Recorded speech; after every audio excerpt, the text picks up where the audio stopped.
রাহিমাহুল্লাহ তাআলা আজকে দুনিয়া থেকে বিদায় নিয়েছেন।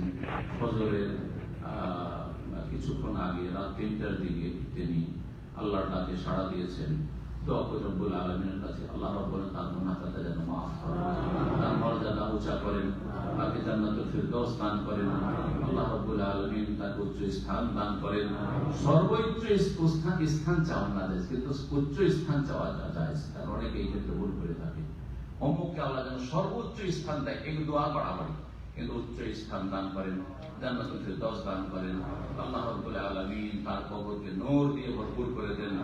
আল্লাহ রাব্বুল আলামিন তার যে পরিবার পরিজন রয়েছে তাদেরকে উত্তম ধৈর্য ধারণের তৌফিক দান করেন এবং তাদেরকে আল্লাহ উত্তম বিকল্প দান করেন, তাদের ভালো তরবিয়ত করেন এবং তাদের আল্লাহ রাব্বুল আলামিন হেফাজত করেন। শেখ কাজী জাহিদ সাহেব আমার এখানে বাৎসরিক যে সম্মেলন ইফতার ক্যাম্প হইল, গত বছর 7 বার এসেছেন। এখানে ইসলাম সেন্টারের ভিতরে তার আলোচনা হয়েছে, ইফতার ক্যাম্প আলোচনা হয়েছে এবং তিনি খুব বেশি আমাকে ভালোবাসতেন এবং তার মধ্যে বেশ কিছু গুণ ছিল, যে গুণগুলি অনেক দায়ীদের মধ্যে নেই।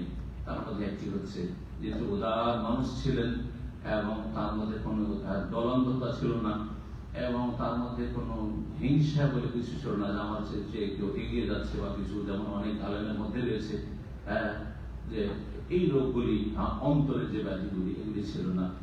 আর তারপরে এত বেশি ভালোবাসতেন রাহিমাহুল্লাহ তাআলা যে মদিনা গিয়ে আমি আগে বলতাম যে ভাই আমি আপনার বাড়ি এবার যেতে পারবো না, আপনার বাসায় যেতে পারবো না, এবার শুধু টেলিফোনে কথা হবে অথবা হারামে দেখা গেছে। জবরদস্তি করে গাড়ি নিয়ে নিজেই, যতদিন সুস্থ ছিল নিজেই চলে আসতেন গাড়ি নিয়ে, শেষ দিন অসুস্থ ছিল ছেলেদেরকে পাঠিয়ে দিতে, হোটেল কাছে গাড়ি নিয়ে চলে এসেছেন, আসর বান্দা যেতে হয়েছে।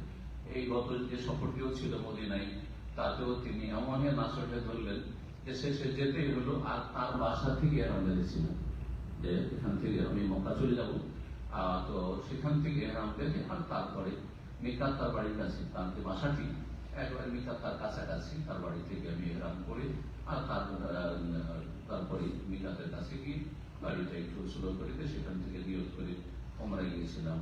আল্লাহ রাব্বুল আলামিনের কাছে আবার দোয়া করি আল্লাহ যেন তার উপর রহম করেন, আমিন, তাকে জান্নাতুল ফিরদৌসে উচ্চ স্থান দান করেন, আমিন, তার গুনাহ খাতা মাফ করে দেন। সাল্লাল্লাহু আলাইহি ওয়া সাল্লাম নবিয়্যিনা মুহাম্মদ ওয়া আলা আলিহি ওয়া সাহবিহি।